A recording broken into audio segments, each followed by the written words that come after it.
ব্যাটারির দিকে তাকিয়ে কি দেখতেছেন ভাই? ভাই এত বড় একটা ব্যাটারি একটা চার্জার ফ্যানে দিছে, এটাই দেখতেছি ভাই। এত বড়, এটা কি এই ফ্যানের ব্যাটারি? ভাই জীবনে কোনোদিন এত বড় ফ্যানের মধ্যে এত বড় একটা ব্যাটারি দিছে আমি জীবনে দেখিনি। আগে তো সাইজ ছোট ছিল। আগে ছিল ভাই অর্ধেক, এখন দিছে ডাবল। এতে সুবিধা কি হবে ভাই এতে সুবিধা কি জানেন? এটা আপনি বেশি বাতাস দিবে, এসি ফ্যান, আপনি এটার মধ্যে এসির ফিল নিতে পারবেন। আচ্ছা, চার্জিং ব্যাকআপটা বেশি পাওয়া যাবে। চার্জিং ব্যাপার বেশি পাবেন, বাতাস বেশি পাবেন। এটা যদি আপনি হাই স্পিডে চালান একটানা 4 ঘন্টা চলবো। রিমোটটাও কিন্তু ডিজিটাল রিমোট। আপনি দেখেন আমি যেটা অন করে দেই, এই দেখেন 1 থেকে 9 পর্যন্ত স্পিড। আবার আপনি চাইলে এখান থেকে যে ধোঁয়া বের হবে, যে দেখেন বাষ্প বের হবে। আচ্ছা ভাই, ফ্যানটা বন্ধ করে দিবেন, বাষ্পটা দর্শকদের আমরা একটু দেখাবো। আমরা ফ্যানটা বন্ধ করে দেখাই। হ্যাঁ, এই দেখেন। আচ্ছা, মিস্ট যেটা, কুয়াশা যেটা আর কি, এটা হচ্ছে আপনি যত ঠান্ডা পানি দিবেন, পানিটা আপনি কিভাবে দিবেন সেটা আমরা দেখাই দিচ্ছি।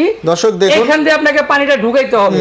চাইলে বরফও দিতে পারবেন। লাগাবেন, লাগানোর পর শুধু এটা এখানে বসায় দিবেন। ভাই এখন প্রাইসটা বলে দিবেন দর্শকদের। ঠিক আছে, এটা মডেল হচ্ছে আপনার 24, 28, 18 media defender. Media defender size হচ্ছে 18 ইঞ্চি। বাংলাদেশের প্রথম এত বড় এসি ফ্যান আইছে। ভাই এখন প্রাইসটা বলে দিবেন। ভাই প্রাইস দিচ্ছি 12,500 টাকা। ওয়ারেন্টি পাবেন 5 বছর, 1 বছর পাবেন মোটরের গ্যারান্টি, সারা বাংলাদেশ ডেলিভারি চার্জ ফ্রি। এই নাম্বারে নাম্বারগুলো যোগাযোগ করবেন, ইমো থাকবে, হোয়াটসঅ্যাপ থাকবে। ধন্যবাদ।